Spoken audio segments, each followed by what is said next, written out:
Menschen heute über soziale Netzwerke und andere Plattformen wie hier, zum Beispiel auf YouTube, dass wir anderen Menschen dort folgen können und ein bisschen in ihr Leben hineinschauen können, genießen wir heutzutage. Es war nie so einfach, sich Inspiration aus dem Leben anderer Menschen zu holen und ein Stück weit einzutauchen und von ihnen zu lernen.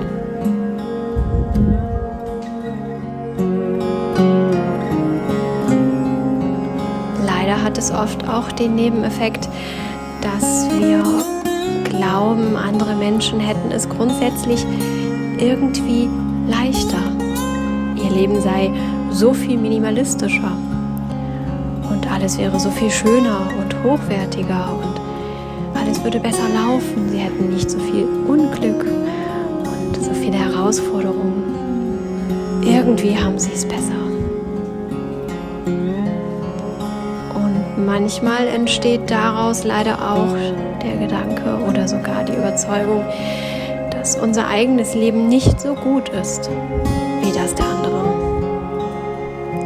Und wenn wir nicht aufpassen, können wir uns darin verlieren und sehr unzufrieden werden und nach etwas streben, das es so gar nicht gibt. Denn das Leben der anderen ist grundsätzlich gar nicht besser.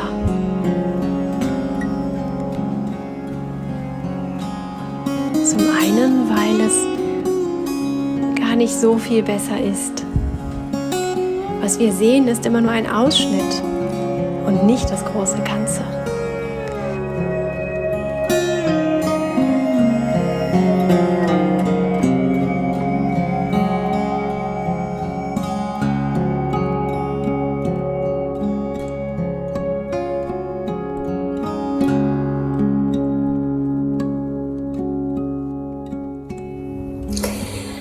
Hallo ihr Lieben, ja, der Tag ist schon fortgeschritten, es ist schon guter Nachmittag, die Sonne kommt rum, deswegen habe ich auch die Rollläden runtergemacht, damit sich das hier drinnen nicht so aufheizt und nicht so warm wird, denn der Wind ist recht frisch, sodass ich schon noch eine lange Hose gut gebrauchen kann und das auch abends noch recht schnell frisch wird.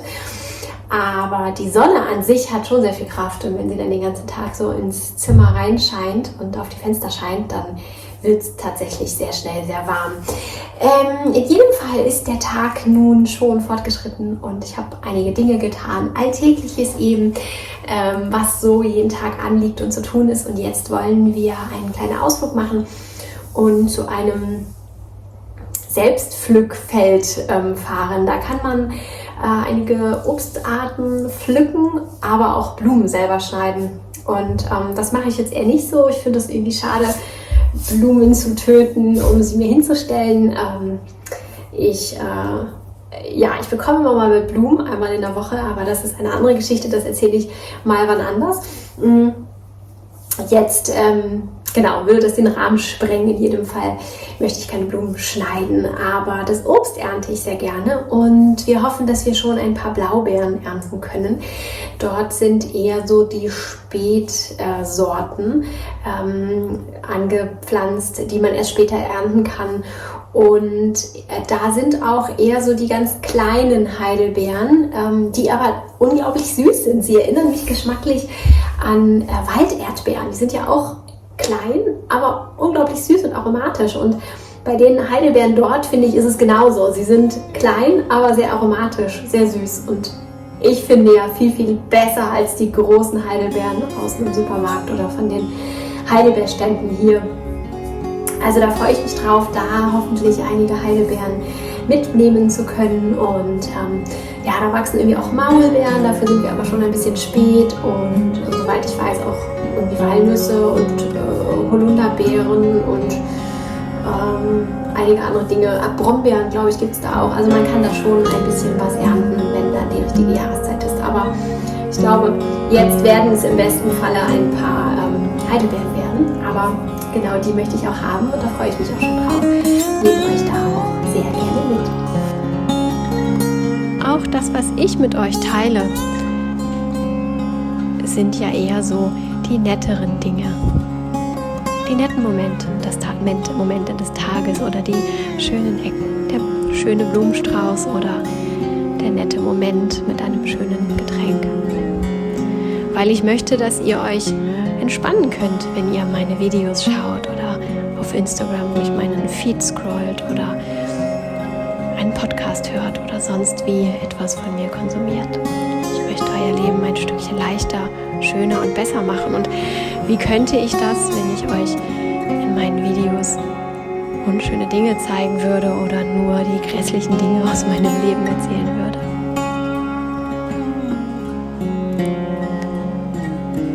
Aber das bedeutet nicht, dass mein Leben so bilderbuchmäßig aussieht.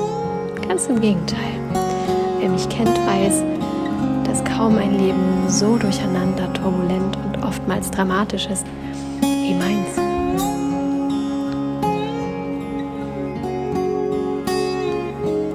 Zum anderen liegt es aber auch mit daran, dass die Menschen, deren Leben wir als schöner, leichter, besser empfinden oder ansehen, dass diese Menschen ihr Leben einfach leichter nehmen und sich nicht so schnell von den Wellen überrollen lassen. Sie haben die schönen Seiten ihres Lebens erkannt und leben sie, zelebrieren sie, feiern sie und schöpfen daraus Kraft. Und genau das sehen wir dann. Und so kann schnell der Eindruck entstehen, dass bei denen immer alles rund läuft. In das Leben der anderen abzutauchen, wird dich nicht glücklich und zufrieden machen. Was du siehst, ist, dass der andere Mensch ein Stück weit glücklich und zufrieden mit seinem Leben ist. Und was du möchtest, ist nicht sein Leben, sondern was du möchtest, ist genau dieses Gefühl von Zufriedensein. Also, finde diese Zufriedenheit in deinem Leben und wenn dir das nicht so recht gelingen möchte und du glaubst, dafür etwas zu verändern zu wollen, dann verändere das. Aber sehne dich nicht nach dem Leben eines anderen, denn das Leben eines anderen wird dich nicht zufrieden machen. Feiere dein Leben. Es ist deins. Nimm es dir, pack es und mach es dir zu eigen. Spiele damit und mach es zu deinem kleinen eigenen Meisterwerk.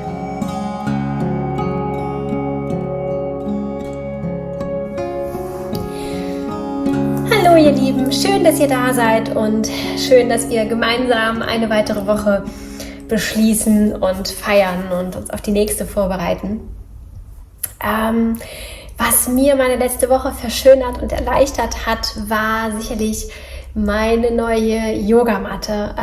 Ich habe da so ein Yogamattenproblem, wie wahrscheinlich so viele Leute, die Yogamatten nutzen.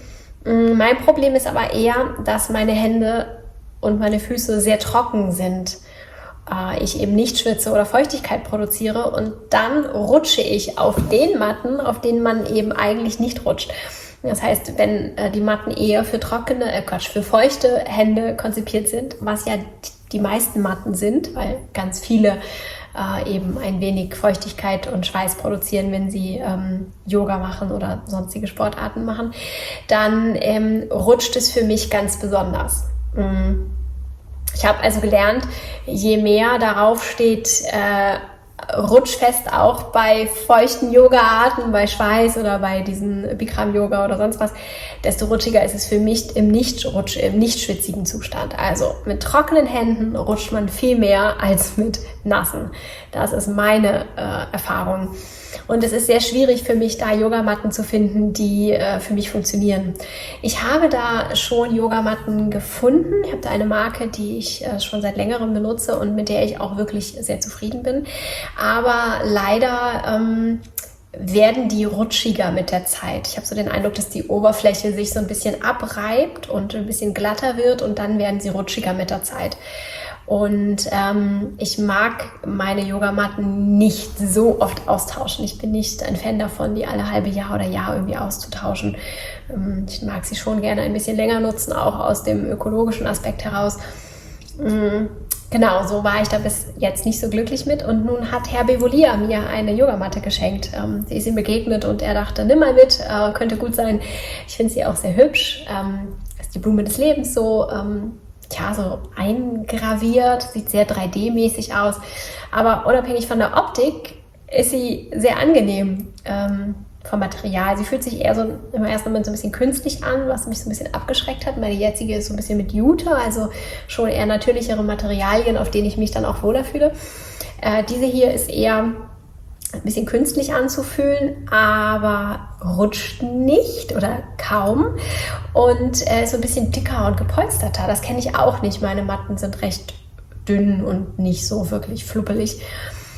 Es ist einfach ein anderes Gefühl. Ich möchte nicht unbedingt sagen, dass ich die jetzt so um Längen besser finde. Sie ist einfach anders. Aber dieses andere Gefühl, dieses andere Yogamattengefühl hat meine Yoga-Praxis natürlich stark beeinflusst. Mehr als ich gedacht hätte. Es ist ganz erstaunlich, wie anders sich seine eigene tägliche Yoga-Praxis anfühlt, wenn man einfach nur auf einer anderen Yogamatte ist. Und ich mache nicht immer nur Yoga auf meiner Matte, ich mache auch ganz viel Yoga einfach ohne irgendwas, ohne eine Unterlage oder auf dem Teppich oder da, wo ich halt gerade bin. Und die Unterlage, die ich halt gerade habe, nutze ich auch draußen im Garten, im Rasen, im Sand, auf Stein.